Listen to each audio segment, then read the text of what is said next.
पवित्र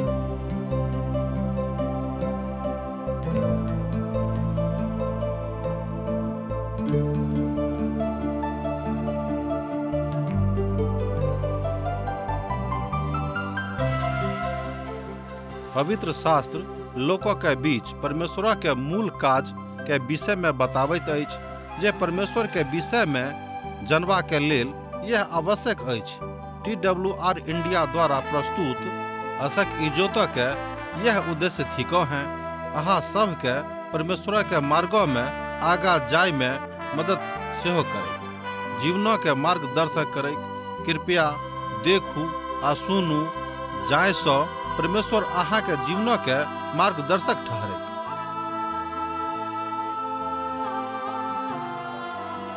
आशा के इजोत मैथिली कार्यक्रम में हम एक बेर और अहाँ के अभिनंदन प्रभु यीशु मसीह के मीठ आ पवित्र नाम से कह रहल छी।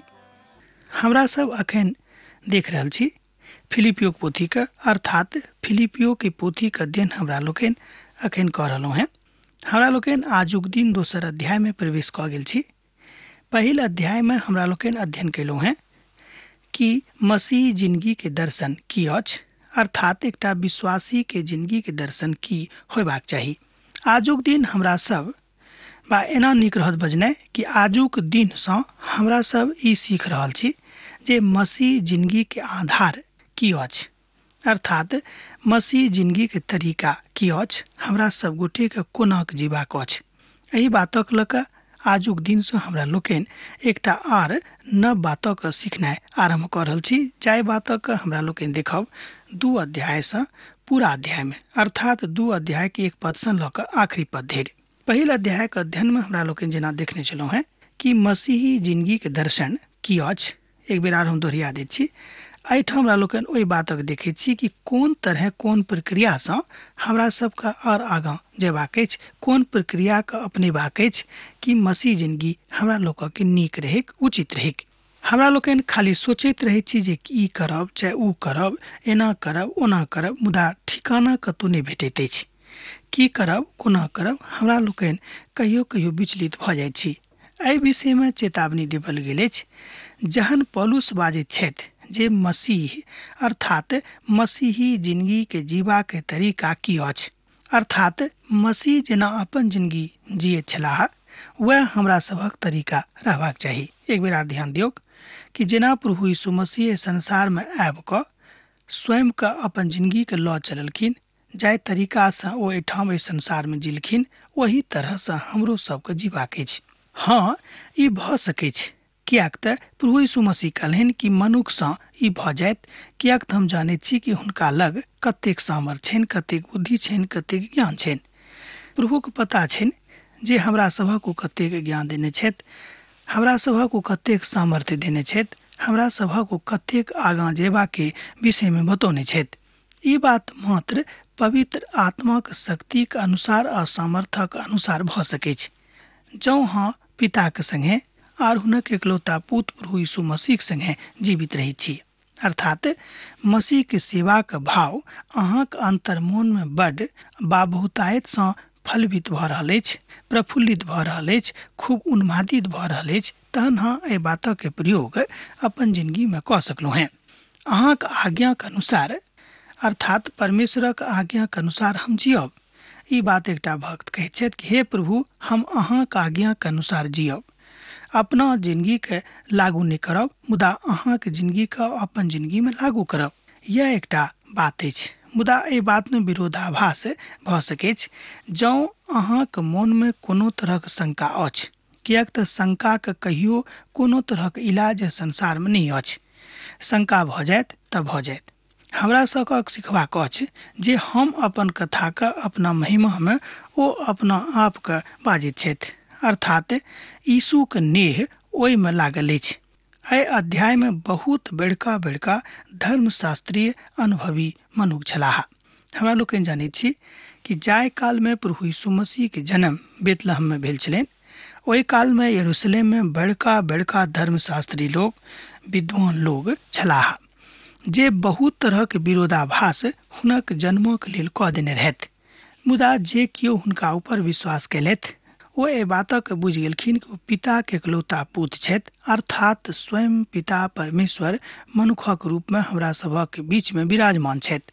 मुदा एहिमे एकटा बड़ विचित्र अभिव्यक्ति सेहो अछि, जे अभिव्यक्ति अहूठाम हमरा लोकनि देखै छी कतऽ तऽ फिलिपियो कलीसिया में, कियाक तऽ अभिव्यक्ति यूरोपक बाँटि दैत अछि।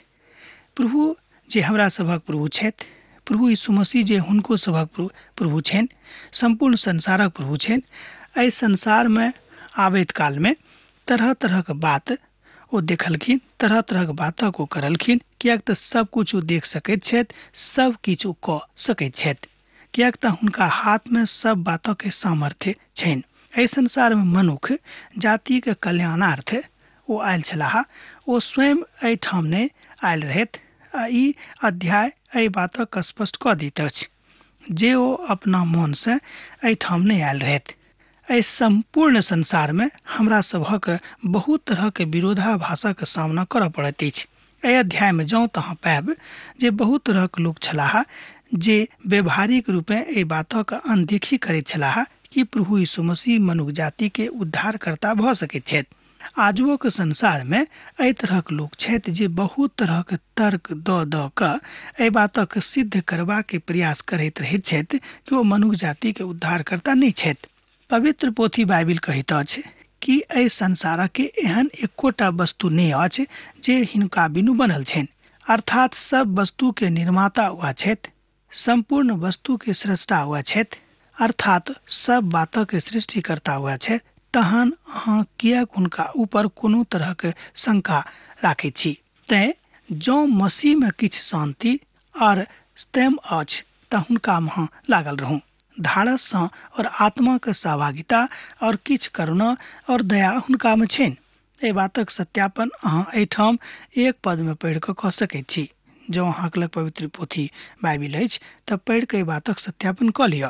एहिठाम ई पद अर्थात पहिल पद अगर शब्द सँ आरंभ होइत अछि, आ सँ आरंभ होइत अछि, जँ सँ आरंभ होइत अछि, मुदा एहिठामक बादो ई कोनो शर्त वाला गप नहि थिक, अर्थात कारण अछि के शब्द में एहि वचन में अगर लागल अछि, जँ लागल अछि आ सँ लागल अछि आदि आदि। मुदा एहिठाम संत पौलुस एहि बातक अभिव्यक्ति कऽ रहल छथि, बातचीत कऽ रहल छथि कि जे किओ एहि तरहक मनोवृत्ति राखऽ वाला मनुष्य छथि, भऽ सकै छै कि एकटा सामान्य मनोवृत्ति होइके, मुदा दार्शनिक गप एहिमे एको रत्ती नहि थिक। दर्शन वाला बात नहीं। दार्शनिक शब्द हमर एहिठाम मतलब भेल जाहि बातक हम खाली कल्पना में देखै छी। प्रभु यीशु मसीह वचन कहियो कोनो तरह कल्पना में देखल नहीं जा सकै छै। ओ वास्तविकता पर आधारित अछि, ओ वास्तविक अछि, ओ सत्य अछि। कियाक तऽ पवित्र पोथी बाइबिल कहैत अछि कि परमेश्वरक वचन खूब नीक रीति सँ ताबल अछि, एहिमे कनिको संदेह नहीं राखब। मुदा जँ केओ संदेह राखैत छथि, हुनक जिंदगी में एहि बातक कोनो स्थान नहीं रहतनि जे ओ प्रभुक लोक थिकाह। रूपांतरण भऽ सकै छै आसानी सँ, रूपांतरण भऽ सकै छै खूब कठिनता सँ, रूपांतरण भऽ सकै छै शांति सँ, रूपांतरण भऽ सकै छै विद्वता सँ। ई तऽ ऊपर करैत अछि, ई तऽ निर्भर करैत अछि, ई एहि बातक ऊपर अछि कि अहाँ कतेक गहराई सँ, कतेक बातक नीक सँ बुझैत छी। यह गप ठीक जाय में मनुख स्वयं के एम्हर उम्हर देखैत छथि और स्वयं के एम्हर उम्हर पाबैत छथि। तथ्य ओहिमे अछि आ पौलुस एहि बातक एहि रीति पर बाजैत छथि। तैं हमर ई आनंदक पूरा करू जे एके मन रहू और एके प्रेम, एके चित्त और एके मनसा के राखू। एहि बातक हमरा लोकनि देखै छी फिलिपियो पोथी 2 अध्याय के 1 पद में। एक बेर और देखियो, तैं हमर ई आनंदक पूरा करू जे एके मन रहू और एके चित्त और एके प्रेम और एके मनसा के राखू। एहिठाम पौलुस एहि बातक बाजि रहल छथि कि एक मन रहू, एके प्रेम करू, एके चित्त राखू और एके मनसा में अपन प्रभु यीशु मसीह के लेल काज करैत रहू। हालांकि ओ तऽ जेल में छथि, मुदा ओ प्रभुक संगे अपन यीशुक संगे आनंद मना रहल छथि। हम बुझैत छी जे कतेक कठिन बात हेतैक, कियाक तऽ जँ अहाँ इतिहासक विद्यार्थी थिक अहाँ तऽ बुझि सकैत छी कि रोमी जेल में जेली के कतेक तकलीफ ओ लोग दैत रहथिन। अर्थात ओ सब ततेक निरंकुश छलाह कि जेली के कैदी संगे बड़ दुर्व्यवहार करैत रहथिन। मुदा एक बादो पौलुस कहैत छथि कि हम बड़ आनंद में छी, हम खूब आनंद मना रहल छी, किएक तऽ सुसमाचारक प्रचार ओ जेलो में कऽ रहल छलाह। एहि तरहक हमर विश्वास अछि। फिलिपियो के विश्वासी के बीच में आ जौं एक मन आ एक चित्त लोग भऽ जेतैक तहन एके मानसिकता में रहि कऽ ओ अपन प्रभुक लेल काज कऽ सकैत रहथि, ओ अपन प्रभुक लेल काज कऽ सकैत छथि। एहि तरहक विश्वास हुनक रहनि। एहि तरहक विश्वास ओ हमरा सभक संगे सेहो राखैत छथि कि हमरो सब जौं एक मन रहबैक, जौं एक चित्त रहबैक तऽ प्रभुक लेल काज कऽ सकैत छी। पौलुस चाहैत छथि जे हुनका सभक एके मन छनि, अर्थात समाप्त करऽ वाला बात ने, मुदा आरंभ करऽ वाला बात से ओ सुसमाचारक प्रचार कऽ रहल छथि। सुसमाचार कहियो समाप्त हुअ वाला गप नहि थिक। ई सब ठाम आरंभ करैत अछि, तकरा बाद विस्तार करैत अछि आ विस्तार करैत चलैत जाइत अछि। अर्थात प्रभु के प्रेम कहियो अंत नहि होइत अछि। प्रभु के प्रेमक अंत केओ नहि कऽ सकैत छथि, किएक तऽ मनुष्य जाति के हाथ में, हुनक ज्ञान में, हुनक सामर्थ्य में ई बात नहीं छनि। सोझ गप में हुनका पकड़ में ई नहीं छनि जे ओ प्रभु यीशु मसीह के प्रेमक समाप्त कऽ दी। ओ चाहैत छथि जे हम मसीह में बनल रहूं, किएक तऽ व्यवहारिक दुनिया में जहन हमरा लोकनि आबैत छी तहन हमरा लोकनि जहन अपन चारू दिस निहारैत छी, जहन हमरा लोकनि चारू दिस ताकैत छी तऽ देखैत छी चारू दिस अन्हारे अन्हार अछि। अन्हार, घोर अन्हार, कतौ से कोनो तरहक आशा के एकोटा दिया टिमटिमाइत नहीं देखैत छी। मुदा ओहि काल में लोक निराश भऽ जाइत छथि। यह अवस्था एहिठाम पौलुसक छनि। ओ चारो दिस देखैत छथि तऽ निराशा निराशा हुनका लागैत हेतनि। मुदा एक बादो ओ फिलिपियो के विश्वासी के बता रहल छथि कि मसीही जिंदगी के तरीका की अछि। जेना आरंभ में हमरा लोकनि के देखलहुँ हैं कि हमरा लोकनि सीख रहल छी मसीही जिंदगी के तरीका, अर्थात विश्वासी जिंदगी के तरीका। वह बातक हमरा लोकनि एहिठाम दोसर अध्याय में सीख रहल छी। एहिठाम ओहि बातक के प्रकथन हमरा सभक जिंदगी में आबैत अछि। ओ अपन बातक मसीह के अनुपस्थिति में नहि, मुदा हुनक उपस्थिति में देखैत छथि आ बाजैत छथि आ गाबैत छथि आ कहैत छथि। यह काज हमरो सब गोटे के करबाक अछि। तहन मसीह में ओहि बातक सीख कऽ अहाँक वा हमरा बुझबाक अछि। आ जौं अहाँक अंदर में, अहाँक अंतर्मन में मसीह के आत्मा अछि तब विश्वास में अहाँ रहब, बनल रहब, अहाँके केओ नहीं डिगा सकैत छथि। किएक तऽ मसीह के वास्तविक प्रेम जहने अहाँ चाखि लेबेक, जहने अहाँ तकर स्वाद बुझि जेबेक, तहन ओहिसँ केओ अहाँके फरक नहीं कऽ सकैत छथि। विरोध आ झूठा बड़ाई के लेल किछु नहीं करब। एहिठाम देखियौ संत पौलुस एकटा महान बातक बाजि रहल छथि। विरोध आ झूठा बड़ाई के लेल किछु नहीं करब, मुदा दीनतासँ एक दोसर गोटे के अपनासँ नीक बुझियौक। एहि बातक एहिठाम फिलिपियो पोथी दोसर अध्याय के 3 पद बाजि रहल अछि। एक बेर आर देखियौ, विरोध आ झूठा बड़ाई के लेल किछु नहीं करब, मुदा दीनतासँ एक दोसर गोटे के अपनासँ नीक बुझियौक। एहिठाम 2 बातक बतायल गेल अछि। एक बात कि कोनो बातक अपन बड़ाई के लेल नहीं करब, मुदा एक दोसर गोटे के दीनतासँ अपनासँ नीक बुझियौ। हमरा सभक की आदत अछि कि हमरा सब अपना के दोसर गोटे से नीक बुझैत छी कि हम हुनका से बेसी ज्ञानी छी, हम हुनका से नीक बाजि सकैत छी, हमरा लग हुनका से बेसी ज्ञान अछि। देखियौ हम कतेक नीक बाजि रहल छी, हम बहुत नीक बाजि सकलहुँ हैं। एहि बातक बहुत लोग कहत, किएक तऽ हुनका एहि बातक सुनि कऽ बड़ तकलीफ होइत छनि जहन केओ हुनका से नीक बाजैत छथि। एहिठाम संत पौलुस बाजि रहल छथि कि एक दोसर गोटे के अपनासँ नीक बुझियौक। देखियौ कथ्य कतेक गंभीर अछि, मुदा तकर कारण बड़ सरल अछि। जँ अहाँ एक दोसर गोटे के अपनासँ नीक बुझनाइ आरंभ कऽ देबै तऽ मसीह के प्रेम पसरनाइ भऽ जेतैक, आरंभ भऽ जेतैक। तहन अहाँके अन्दरसँ ईर्ष्या चलि जायत, अहाँके अन्दरसँ घृणा चलि जायत, अहाँके अन्दरसँ दोख लगाबऽ वाला जे हालत छल, जे चाल छल, जे प्रवृत्ति छल, से खत्म भऽ जायत। ई समस्या यह थी कि हमरा सब अपनासँ दोसरा के श्रेष्ठ बुझबाक लेल तैयारी नहीं होइत छी। ई बड़ स्पष्ट बात अछि। तहन मतैकिता नहीं रहत, किएक तऽ अहाँ बुझबै जे हम श्रेष्ठ छी, हम नीक बाजि सकैत छी, हम नीक गाबि सकैत छी। ओ तऽ किछो नहीं जानैत छथि, बा ओ बड़ कम जानैत छथि। जो केओ पूछता कि ओ केहन छलाह, हाँ छलै कनि न कामे चलबहर। एहि तरहक जहन मानसिकता रहत तहन अहाँ कोना कऽ आगाँ बढ़बै, तहन अहाँ कोना कऽ मसीह के प्रेम के दूसरा के बता सकैत छी। यह ठीक तरीका विश्वासी के जिंदगी के, देखियो कतेक नीक बातक हमरा लोकनि एहिठाम सीख रहलहुँ हैं। आ जँ अहाँ किछु एहि बातक सीख रहल छी तऽ हम कहब कि महान महान बात सीख रहलहुँ हैं। प्रभुके महिमामे एहि बातके प्रमाण पत्र अहाँके भेट गेल अछि कि अहाँ मसीहके तरीकासँ अपन जिन्दगीके जिनाइ आरम्भ कऽ देने छी। किएक तऽ पौलुसक फिलिपियोके कलीसियाके लोकक ऊपर बड़ विश्वास रहनि, जेना कि हमरा लोकनि पहिल अध्यायमे देखने छलहुँ हैं कि ओ हुनकासँ बड़ नजदीकी रिश्तामे छलाह। ओ हुनका हृदयके सबसँ नजदीकी कलीसिया छल, अर्थात पौलुसक हृदयके सबसँ नजदीकी कलीसिया फिलिपीके कलीसिया छल। एहि बातक हमरा लोकनि पहिल अध्यायके अध्ययनमे देखलहुँ हैं। अहूठाम हमरा लोकनि वही पोथीमे छी, मुदा दोसर अध्यायमे। बढ़िआँ हैत कि हमरा लोकनि एक दोसर गोटेके अपनासँ नीक बुझिएक। बढ़िआँ हैत कि हमरा लोकनि एक दोसर गोटेके आदर करिएक। बढ़िआँ हैत कि हमरा लोकनि ईर्ष्या करनाइ बिसार दिएक।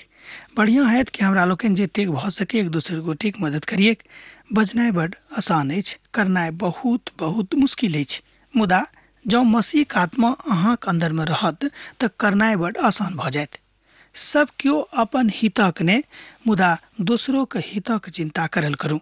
देखियौ एहिठाम पद 4 में हम जहिया कहियो पद 4 के पढ़ैत छी तऽ हमर मोन बड्ड पुलकित भऽ जाइए। एहिठाम पद 4 पूर्ण रूपसँ स्वार्थ छोड़बाक दिस इशारा करैत अछि। देखियौ एहिठाम बतायल गेल अछि, हमरा संगे देखियौ पद 4 के। सब केओ अपन हितक ने, मुदा दोसरोके हितक चिन्ता करल करूँ। एहिठाम दोसर ई एकटा बड्ड महत्वपूर्ण वचन अछि। एकटा पाती आबि कऽ अहाँ पढ़ि सकैत छी। ओहि पातीमे लिखल छल कि हम आनन्दित भेलहुँ हैं। दोसर पाती अहाँके लगायल, ओहिमे लिखल हैत, मान लियौ कि हम बड्ड दुखी छी। एकटा पाती और आयत, ओहिमे आयत कि हम बहुत समस्यामे पड़ल छी, हमरा लग अमुक अमुक प्रकारक समस्या अछि। मुदा एहि तीनोटा समस्याके समाधान अहाँके लग अछि। तहन अहाँ सोचनाइ आरम्भ कऽ देबै कि तीनों समस्याके दूर करऽमे तऽ हमर बहुत टाका खर्च भऽ जायत। तहन अहाँ ओहि समस्याके दिससँ अपन मुख फेर लेबै। तहन एहिसँ एकटा बात स्पष्ट भऽ जाइ छै कि अहाँ मसीहके आत्माके अनुसार अपन जिन्दगीमे नहि चलैत छी, आर विश्वासी जिन्दगीके तरीका ई नहि अछि। स्पष्ट भऽ गेल हैत, किएक तऽ हमरा लोकनि देख रहल छी विश्वासी जिन्दगीके तरीका। मुदा हमरा लग एहि बातक कोनो प्रमाण नहि अछि कि हम हुनका मदद करबनि कि नहि। सत गप अछि, अहाँके केओ बाध्य नहि कऽ सकैत छथि कि अहाँ हुनक मदद करबेटा करियौन। मुदा ई बात जरूर अछि कि जँ अहाँ स्वयंके मसीहके धियापुता बुझैत छी, बेटा बेटी बुझैत छी, तऽ अहाँके कर्तव्य अछि कि अहाँ हुनका मदद करियौन। हुनक पाती पढ़ि कऽ अहाँ दुखित नहि होइयौ। जँ अहाँ कऽ सकैत छी तऽ करियौ, आ नहि तऽ नहि करियौ। एकटा पाती हुनका लग और आयल छलनि, ध्यान दियौ कनि। ओहि पातीमे रहनि कि अहाँ आउ, हमरासँ मिल कऽ अहाँके सम्मानित करऽ चाहैत छी, अहाँके हमरा लोकनि एकटा प्रमाण पत्र दिअ चाहैत छी। ओ सुनि कऽ बड्ड हर्षित भऽ गेलाह। कहलखिन कि हाँ, हम तऽ जरूर जायब, किएक तऽ हमरा तऽ ओतऽ सम्मान भेटऽवला अछि। ओ बड्ड पुलकित भऽ गेलाह आर किछु टाका पैसा खर्च कऽ कऽ ओतऽ गेलखिन आ सम्मानित भऽ कऽ ओहिठामसँ घुरि कऽ आबि गेलखिन। बहुत आनन्दित भऽ कऽ आ कहनाइ आरम्भ कऽ देलखिन कि देखियौ, हमरा तऽ प्रमाण पत्र भेटल अछि कि हम उत्तेजनाके साथ काज कऽ रहल छी आर मसीहके काजक लेल उत्कण्ठ भऽ कऽ लोकके बताबैत छी। अब ई बात अहाँके ऊपर अछि।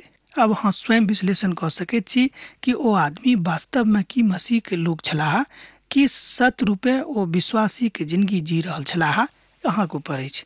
हम तऽ कहब, हमर तऽ उत्तर अछि कि ओ नहि छलाह, किएक तऽ ऊपरसँ किछु आ अन्तरसँ किछु हुनक मोन रहनि। एहि तरहक मोनवला लोकक कमी आजुक दिनमे नहि अछि।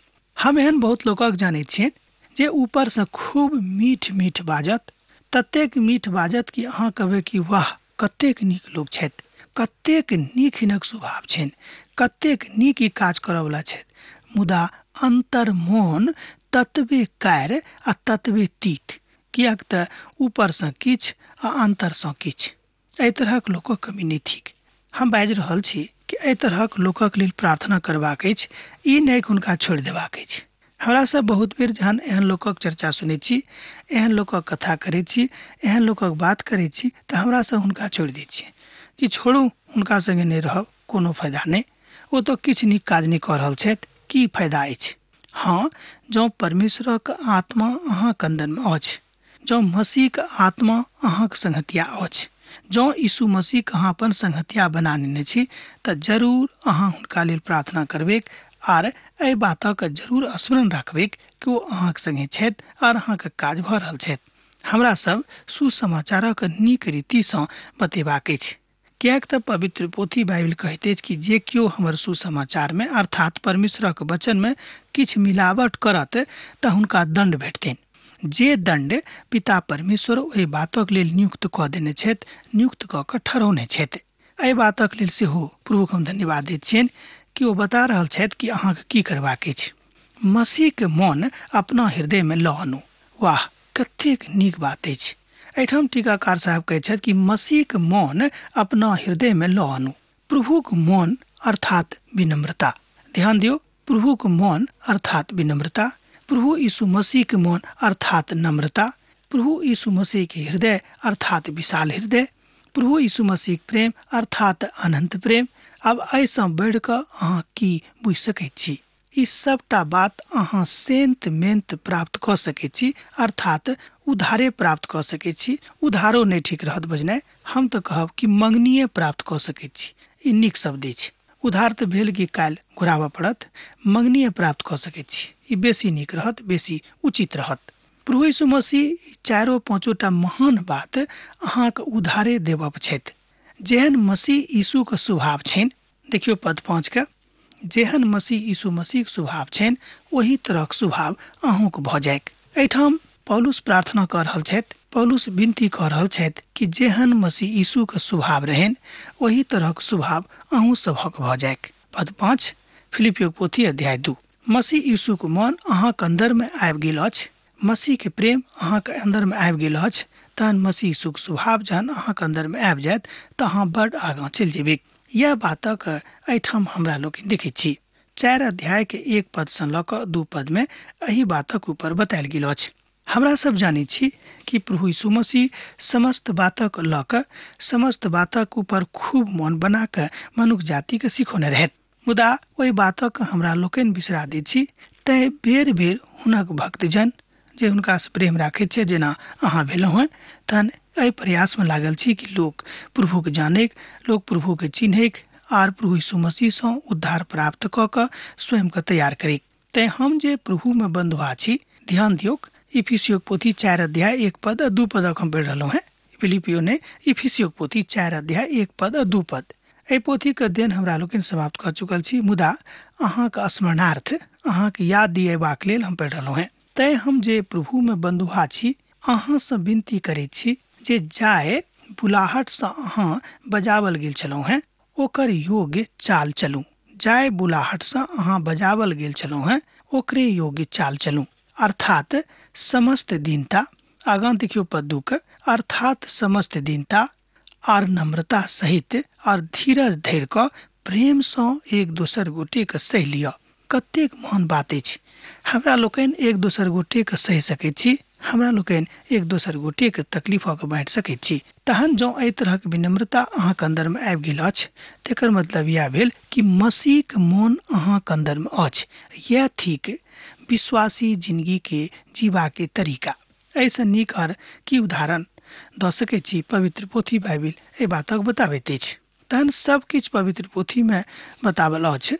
एहिके बादो हमरा लोकनि एम्हर उम्हर खोजनिहार बनि कऽ खोजैत रहैत छी, एम्हर उम्हर घुरैत फिरैत रहैत छी, तहन हमरा लोकनि एहि बातक सिखनाइ बिसरा दैत छी।